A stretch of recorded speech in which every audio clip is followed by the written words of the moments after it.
Good morning. It is you can see I got the sweater on, frigid morning here in the South. It was 26. I didn't move to the South for Nebraska type weather, but it seemed to have followed me this year. So I got some winter clothes out. Fortunately, this is an anomaly. It will be a day or two and be gone. But what I'm going to talk about is discrimination. But it isn't just discrimination. Let me move this microphone. It's not just discrimination on the part of the discriminator. It's how we deal with it internally. How we choose to allow it to affect us. And unfortunately, many times we choose to allow it to affect us quite negatively in our personal being, which destroys us. It allows the discriminator to win. So that's what we're going to talk about today. I did a bunch of research on this. I looked for some scriptures that would give you a good example, and there's a bazillion of them. Galatians 3:28. There is neither Jew nor Greek. There is neither slave nor free. Nor is there male and female, for you are all one in Christ Jesus. Differentiations are gone. James 2, verse 1. Don't show favoritism, my brothers and sisters. When you show favoritism, you deny the faithfulness of our Lord Jesus Christ, who has been resurrected in glory. I mean, from a Christian's perspective, if you are discriminating, and I'm going to add, if you're discriminating against anyone for any reason, negatively, because they're just a part of a group, therefore they're this, I'll tell you right now, you're committing a sin, and your God doesn't like it. And I will tell you that to your face directly, and you can call me judgmental all you want, because it ain't me judging you. I'm just giving you a warning of who is judging you. Acts 10:34, Peter said, I'm really learning that God doesn't show partiality to one group of people over another. We can go back into the Old Testament, Samuel 6:17, or 16:7. Little dyslexia there. But the Lord said to Samuel, have no regret for his appearance or stature, because I haven't selected him. God doesn't look at things as humans do. Humans see only what is visible to the eye, but the Lord sees into the heart. John 7:24, don't judge according to appearance. Judge with right judgment. And finally, Proverbs 24, verse 23. There are also sayings of the wise, partiality in judgment isn't good. Now, you can say to me, well, Pastor, that applies to Christians, but it doesn't apply to anybody who's not a Christian. And I would say, oh, absolutely it applies to anybody who's not a Christian. Because the fact is, we are all black, brown, yellow, white, purple, Jew, Greek, Gentile, American, Russian, Iranian, doesn't matter. We are all creations of the Most High. We are all children of the Most High. Even those that do not even acknowledge the existence of the Most High are still children of the Most High. You can deny the existence of the parents who made you all you want. It doesn't make the fact that the parents that made you exist just go away. Pope John Paul viewed man, human beings, as the image of the Trinity, reflecting God's unity and diversity through the unity of male and female, each being a complete expression of humanity and self-giving love. That goes along with the concept of what we mean in the Christian church, for the two shall be one. Remember, in Genesis, when it comes to male and female are two individual separate parts of one creature. The Eastern idea of the yin and the yang. We balance each other. We are one, but we are separate. And the third part of that Trinity is God that also exists within us. Gregory of Nyssa believed that Christ's resurrection touched all of human nature, uniting all people as one living being, enabling the resurrection of the whole of humanity. Gregory was an early church leader. And that is pretty much what I believe. We are all God's children. We are all creations of the Most High. We just have to know that. Once we know that, then we can begin to understand and discover what God really wants for us. If you're a parent, and I've said this before, parents are willing to walk into a literal wall of fire for their children. And yet the love that we human parents have for our human children pales in comparison to the love our Creator has for all of us. The idea that all humans are descended from a single original pair, which is integral to Christian teaching. Creation of Adam and Eve, Eve from Adam's rib.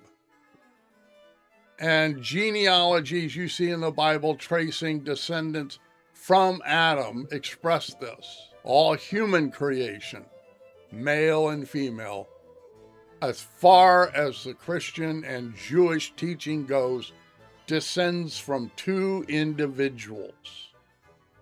Now, you don't have to believe in that. The point is, we are all one. We are one and the same. In Genesis 2:23, bone of my bone, flesh of my flesh. It signifies that humanity, essence and personality, are not just physical similarity and establishes man and woman as individuals, but it establishes them as a complete being. And a complete being that is the root of all complete beings on this earth. This shared origin establishes a fundamental equality and dignity of all people, as all are made in the image of God. The unity of the human race is essential to the doctrine of sin and resurrection, by the way. Paul argued sin entered the world through one man, Adam, and redemption also entered the world through one man, Jesus Christ. You can check that in Romans 5. We are all the same. We are one. Charles Hodges asserts that this unity of race is assumed in all biblical teaching concerning the apostasy and redemption of humanity. The beauty of God's creation, in that while there is one human race, it is so diverse in physical features, in culture, in individual uniqueness. Human Vavnik noted that the image of God itself is too rich to be fully realized in a single person or a single race, and is unfolded into the vastness of diversity of humanity as a whole. There is a profound unity of man in both the integral nature of each person and that shared origin. The nature of all humanity comes from that shared origin. And that forms the basis of equality and for spiritual unity. So for all those out there discriminating wrongly, there is a right use of discrimination. Understand you are going against your God. Understand that. We were created as one. And look at the beauty that that one has created down through the ages. We come in all shapes, in all colors, in all sizes. But the one thing that's the same in all of us, the old saying, we all bleed red. Well, that's true, physically. But there's another truth. We all have a soul. And there is no color of a soul. There is no size of a soul. We are all perfectly one in our souls as well.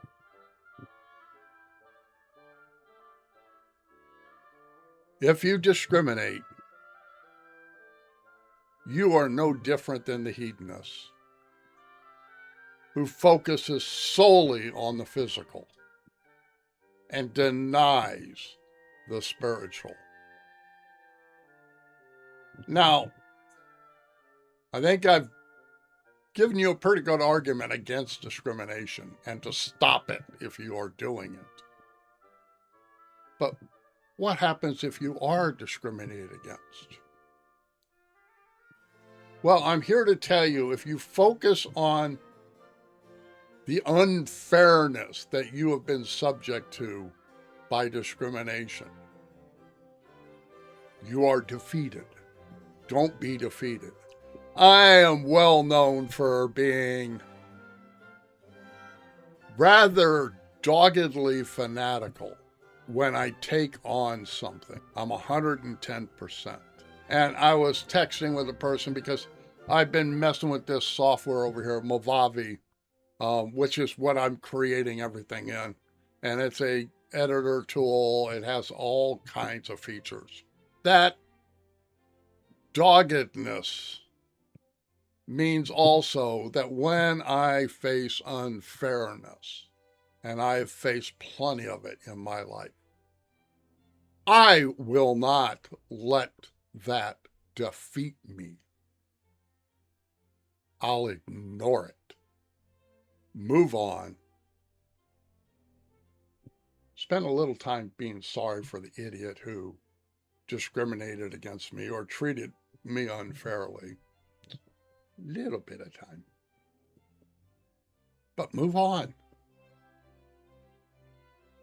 The one lesson I've learned in the world is life is not fair. Not by a long shot. And no matter how much we rail against the unfairness of life, no matter how much we demand that everything needs to be fair, it's never going to be. Because by definition, life is unfair. That's just a fact we cannot get away from. So it's unfair. Let it go. Don't waste your time fighting the unfairness. God, grant me the serenity to accept the things I cannot change. That's everything about and around you. You have no control. The strength to change the things I can. That's how you deal with the things you can't control. How you choose to face them, how you choose to react to them personally is what you can control. But we need the wisdom to know the difference. It's what that prayer means. And you don't need to pray it to God, because that prayer is nothing more than a statement of fact of what it is to live. Don't let idiots defeat you. You will face unfairness until you're dead. You will face some level of type of discrimination until you're dead. It will never not be so. Because until there are no living physical humans, unfairness and discrimination will exist. Don't let it defeat you. Victory is found in overcoming. Overcoming is found in refusing to let that which is unfair or that which is discriminatory defeat you. You know what you are. That's the truth. What they tell you you are, many times that's a lie. There's some wisdom. If someone tells me you're this, I need to, am I this? And if the answer is yes, you are this. Well, is that necessarily a bad thing? Or something I can change? And you react accordingly. If it's something you can't change, if it's something you don't see a problem with, then why let it bother you? It's unfair. Yeah, life's unfair. I divide the world into two categories, winners and losers. But I define the winners as the people who, one, understand the serenity prayer, two, practice the serenity prayer. And that makes them victorious.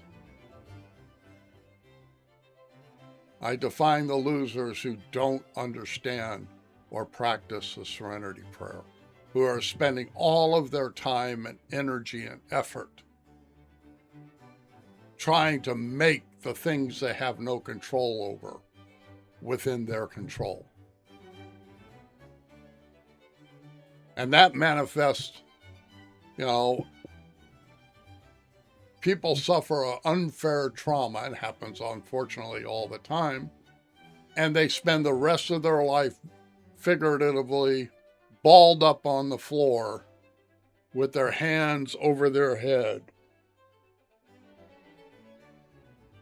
immobilized and unable to function for fear of the unfair whatever that caused them the trauma. If you do that, that's not living. You lose. Don't lose. Don't waste your time getting angry or upset, because you don't have any control over what I think about you. You only have control of what you think about you.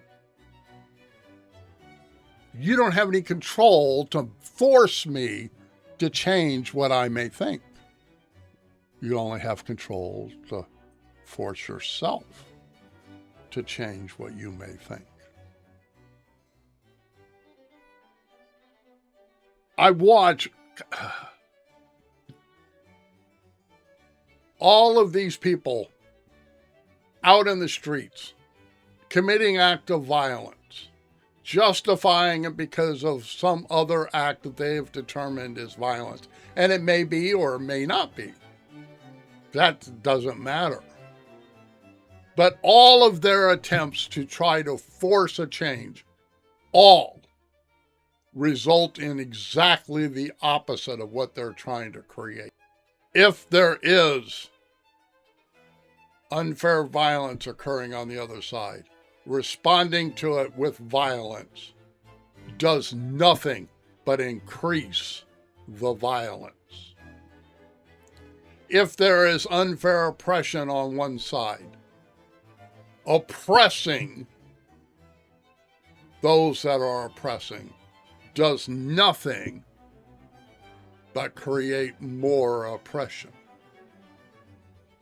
If there is discrimination on one side, by discriminating against that discriminating side does nothing but create more discrimination. If you choose to respond the way Martin Luther King responded, the way Mahatma Gandhi responded, the way Jesus Christ responded, you will defeat the violence and the discrimination. You will be victorious. And just so you know, all three of them fought violence, discrimination, bigotry, oppression with love. Most powerful tool in existence, in the universe, to defeat bad is love. Have a great week.